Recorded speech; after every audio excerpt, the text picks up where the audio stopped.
Hi BookTube, it's Amy. So I have been continuing my journey with Proust. I am almost 300 pages into the Guermantes way. I read about 100, 150, well almost 200 pages really at the bar tonight. I stopped in right after work, sat down around 4 o'clock, ordered my dinner, had a couple of beers and then some tea, and just sat and read for about 3 or 4 hours, which is always an interesting experience because I do watch the other patrons come and go. And there was a fairly intoxicated gentleman, older gentleman, when I first sat down, who turned to me as I was beginning to read and said, beer and books, is that a good combination? And I said to him, well, of course it's the best way to read. And then a little while later he said, I have to ask, is that fiction or non-fiction? And I told him fiction, and said I was reading Proust, and I got a quizzical, sort of confused look. Obviously someone who had never heard of Proust. And so I briefly explained, he's this great French writer, and he spent a great deal of his life writing and rewriting this massive multi-volume work.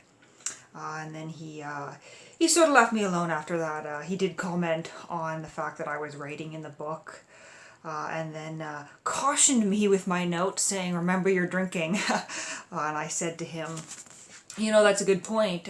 3 or 4 drinks in, as I'm continuing to take notes, the notes can shift a little bit, as I do get a little bit on the intoxicated side. And it has been funny at times when I'm reading at bars and taking notes to go back over some of my later notes into the book and wonder, I wonder why I thought that was funny. I wonder why I took note of that. But only 3 drinks today, and then I had some tea, and here I am having some peppermint tea at home. But as I said, I read about 200 pages, and to give you a quick summary of what's happened in Guermantes' way so far. So at the end of Within a Budding Grove, our narrator had come home from Baalbec. He had been leaving Baalbec. He ended up in Paris, where his family is renting an apartment. By apartment I mean a very large apartment, one that they are able to keep servants in.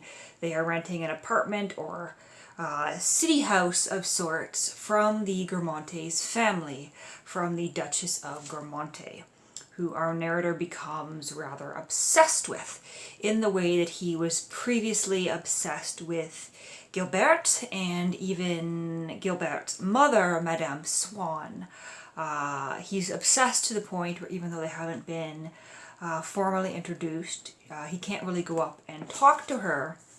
He is taking walks at very specific times so as to run into her and get, the nod of acknowledgement as they pass each other on the street.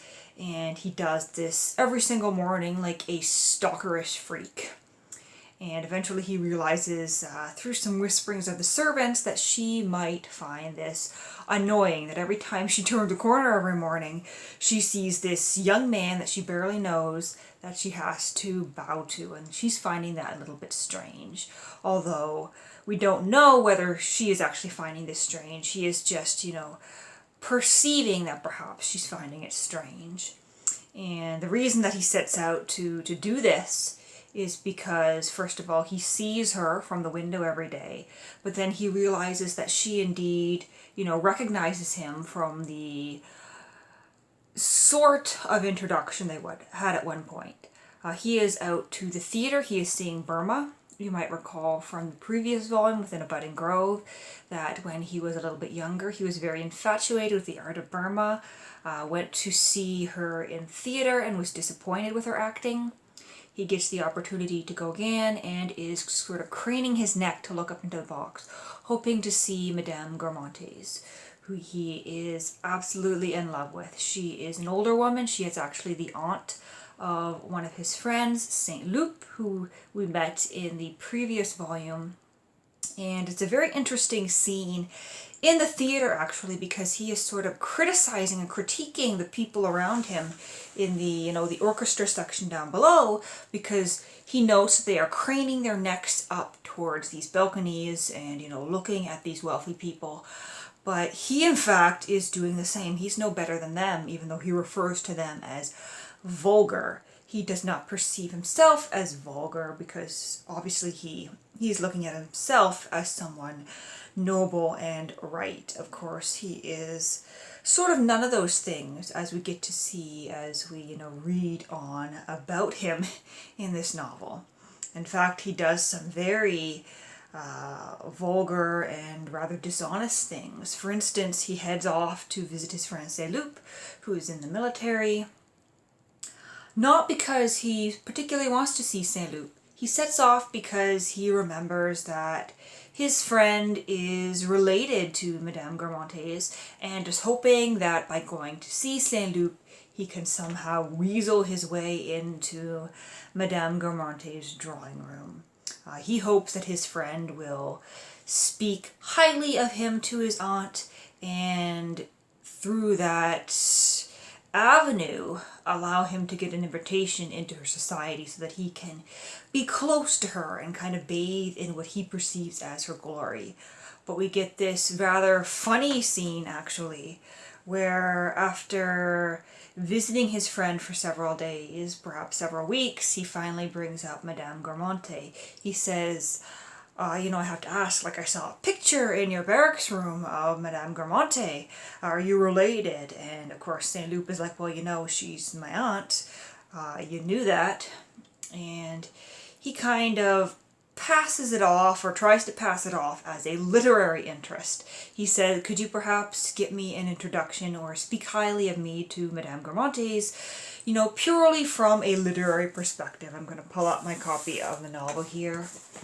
To page 128, where he is having this conversation. And I did underline on this page. He says, I can't tell you how funny it is that it should be her photograph, because we're living in her house now, and I've been hearing the most astounding things about her. In brackets. I should have been hard put to say it what? To say... Hard put to it to say what, rather. Which have made me immensely interested in her only from a literary point of view, you understand. From a, how shall I put it, from a Balzacian point of view. You're so clever, you can see what I mean without my having to explain it. And so that's how he broaches the subject. He says, Saint-Loup, I'm interested in your aunt, but I assure you it's only from a literary point of view. I find her interesting because I am a writer.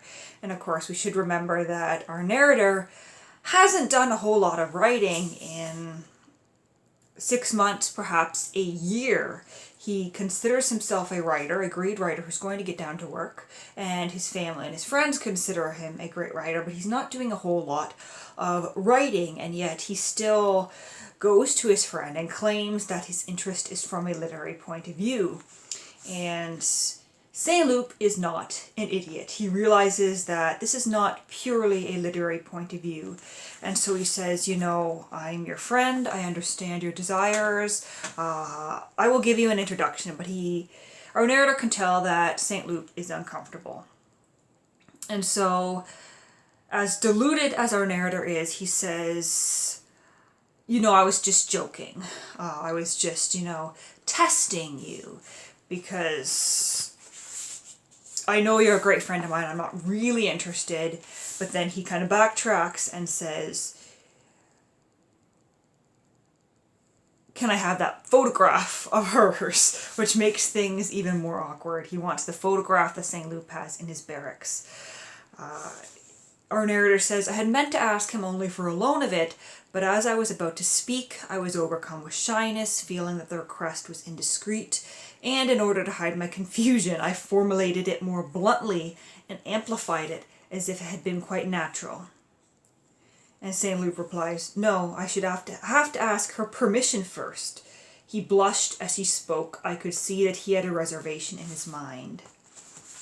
So that would be extremely awkward. Just imagine for a moment, if you had a best friend and you went to them and said, could I have a photograph of your aunt? Just imagine how strange that would be. Now this is essentially what he does, which is, I mean, it's highly improper to ask for the photograph of a woman that you don't really know. And so he tries to backtrack a bit, and he brings it up, you know, another time, and keeps pushing his friend, but he never really does get that introduction. And then his grandmother makes another entrance into the novel. He has a telephone call with her. This is one of his first telephone calls, and he finds the experience of talking on a telephone rather disconcerting. There's a very interesting passage where he talks about what it's like to experience only his grandmother's voice without the facial expressions that he's used to.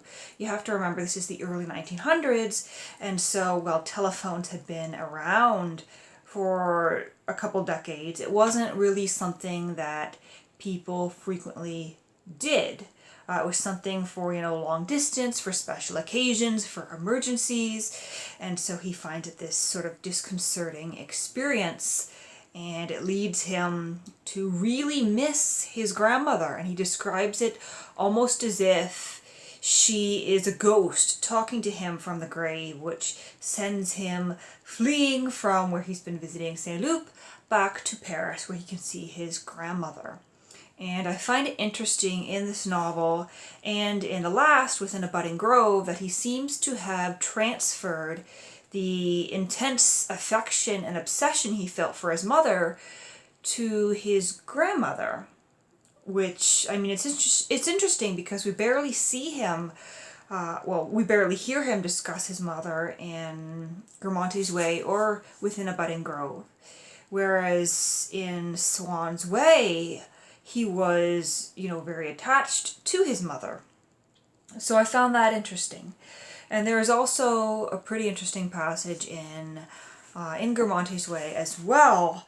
I'm not recalling exactly what page it was on, but he makes a comparison between that early attachment to his mother with the attachment that he now has for Madame Guermantes, which is a little bit on the creepy side. He's comparing this obsessive, loving attachment to his mother, which is fairly natural in child, to the obsessive romantic attachments that he has later on in life with Gilberte and perhaps even Madame Swann and now Madame Guermantes. And I mean, it tells us something about youth because he's forgotten all about Albertine, who was a big obsession of his in the latter half of Within a Budding Grove. Now, I've got some points here that I had written down. So I've already talked about his literary interest in Madame Guermantes, but I've also got what I refer to on page 71 as creepy stalker behavior. So our narrator is back in Paris. He is kind of patrolling the streets, so to speak, for sights of Madame Guermantes, but he is also catching sight of young women, of girls, and he is highly obsessed with any woman who appears to be beautiful. And he starts to stalk certain women, going to certain places hoping to see them again, even going so far as to when he sees, you know, a beautiful girl coming out of school with her nanny or nurse or maid, to follow her home up to the door and to watch that door hoping to see her again. So just some very creepy stalkerish behavior. I'm getting the sense that he's 16, 17, maybe even 18 or 19 by this point. So you'd think by this point he'd be over that childish obsession, but it seems that he is not. And he is obsessed still with any woman that he perceives as beautiful. He is obsessed not with her and herself, but with the stories about her, with the fictional image that he creates of her in his own mind. And it's interesting because, of course, this is him telling everything in retrospect, but he also perceives in his friends more so than in himself this idea of the actual woman and the idealized imagined woman. For instance, Saint Loup has a mistress, and when he finally meets Saint Loup's mistress, he realizes that it is this woman named Rachel, who he turned down a couple years back when he was in a brothel. So this is a former prostitute, and of course his friend has no idea about her past life. And he has this idealized version of her as a very well-bred and noble woman. But of course, our narrator has this other perception of her that he doesn't want to share with his friend.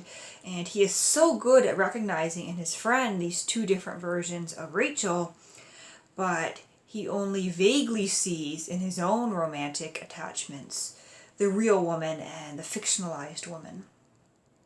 And you'd think that after all these love affairs, all these obsessions, he would have fully realized this by now, but instead he continues to pursue Madame Guermantes. So what else do I have here? I have page 115, which I labeled Where to Find the Past. I found this a pretty beautiful passage. He's talking about artists, poets really. Poets who claim that we recapture for a moment the self that we were long ago when we enter some house or garden in which we used to live in our youth. So this is the idea that when we go to a place, there are memories attached to it that allow us to recapture a feeling or a moment where we used to be, or perhaps ourselves as we used to be. He is, in a hotel room and he has this delicious deep sleep, and when he begins to wake up, he feels almost as if he is a child again. And I have to say I've experienced that once or twice myself, but he goes on to sort of contradict these poets that he is quoting and says that it's not the places themselves, but it's within ourselves to recapture this feeling of childhood, this feeling of past experiences. He says, there is no need to travel in order to see it again. We must dig down inwardly to discover it. So it's this idea that the past is in ourselves, not in any particular place, which I think is very beautifully put. I also have here Genius Individuals on page 151. I noticed our narrator is very, very much attached and puts a lot of stock in the idea of individual geniuses, and he looks for almost revelations in artists and actresses and writers that he's probably not going to ever find because he hasn't acknowledged yet that these genius individuals are in fact just people, persons like himself, and there's nothing innately deep about them. Yeah, he says, what really interested me, however, was the genius of the commander. So when he's visiting St. Loup, he's interested in the commander, thinking that he, as an individual, is a genius. He's not interested in collective efforts. He's interested in these individuals, in these great leaders, which I think tells us a lot about the narrator as a character. And then finally, I want to end here with Hats on the Floor. So, page 285. So after returning to Paris from visiting St. Loup, he is brought into one of the salons of Madame Villeparisis, I'm going to pronounce her name that way. So he gets into the Society of Salons, and it's there that he finally gets to have some closer contact with Madame Guermantes. But I'm at the part where he's just beginning to recount what it's like to be in these salons. And so he's at this social occasion, and he's noting how a lot of the young gentlemen come in, they sit down, and they set their hats on the floor beside their chair, which is this kind of new trend that young men in society are doing. And he encounters this historian, Frond, who is not aware of this trend and has a rather embarrassing moment. So he says, the historian of the Fronde assumed that they must be embarrassed, like peasants coming into the mayor's office and not knowing what to do with their hats, feeling that he ought, in charity, to come to the rescue of the awkwardness and timidity which he ascribed to them. No, no, he said, don't leave them on the floor, they'll be trodden on. A glance from the Baron Guermantes, tilting the plane of his pupils, shot suddenly from them a wave of pure and piercing blue, which froze the well-meaning historian. What is that person's name? The Baron asked me, having just been introduced to me by Madame de Villeparis. Pierre, I whispered. Pierre what? Pierre, it's his name. He's a very distinguished historian. Really, you don't say so. No, it's a new fashion with these young men to put their hats on the floor, Madame de Villeparis explained. I'm like you, I can never get used to it. Still, it's better than my nephew Robert, who always leaves his in the hall.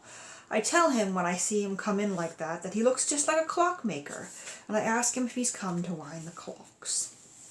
So I just found that scene pretty hilarious, this historian.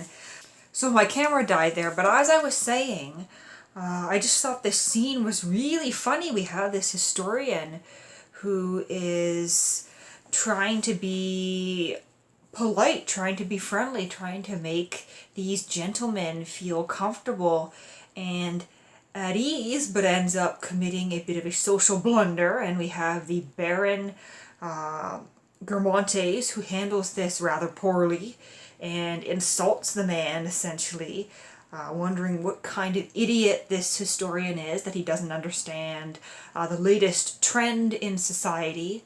And then we have Madame Villeparis, who is the perfect hostess and does what every good hostess should do by making her guest, who has committed a blunder, feel comfortable and not feel embarrassed.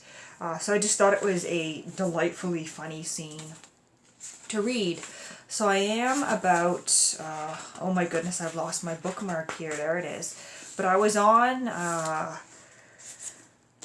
page 289 or 290 here, and was greatly enjoying my reading, making some great headway in this one so far. It's interesting because I embarked on reading these Proust volumes just on a whim. I didn't even think about the fact that it is March, and a lot of people here on BookTube are doing March of the Mammoths.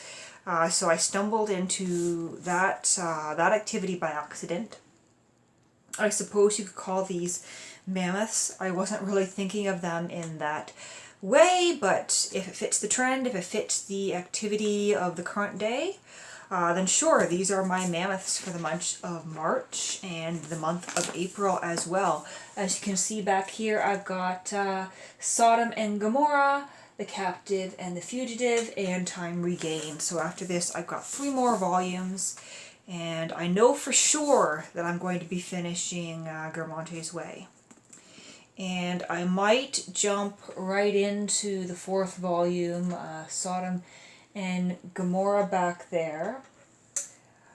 But I'm not sure if I'm going to jump into the 5th right away or take a bit of a break and read some other things. Because I do have some books that I had bought. I had been thinking of reading Balzac's Lost Illusions. I sort of put that aside when I jumped into Proust, because you can only handle so much classic French literature at once. I had gotten a book in the mail called Kiss the Girls and Make Them Spy, which is a Jane Bond novel, kind of a lesbian version of James Bond that I had wanted to try out.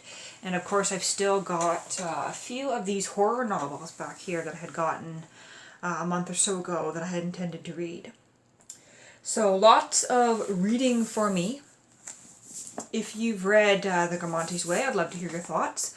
Or if you haven't read it, I'd just love to hear your general thoughts on what I've talked about here. I hope that you enjoy your reading. Have a lovely evening.